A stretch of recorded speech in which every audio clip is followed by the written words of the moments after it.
Are you new in Thermomix? I'm going to show you 3 ways that you can find your very first and easy recipes. Come here.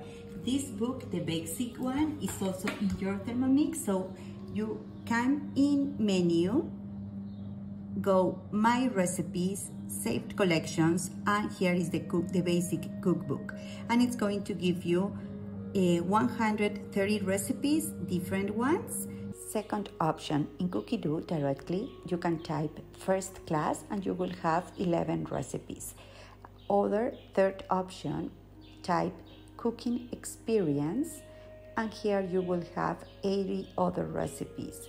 Soup, vegetables, salads, bread, treats, desserts, and also you can change instead of recipes, change it for collections and you will find different countries.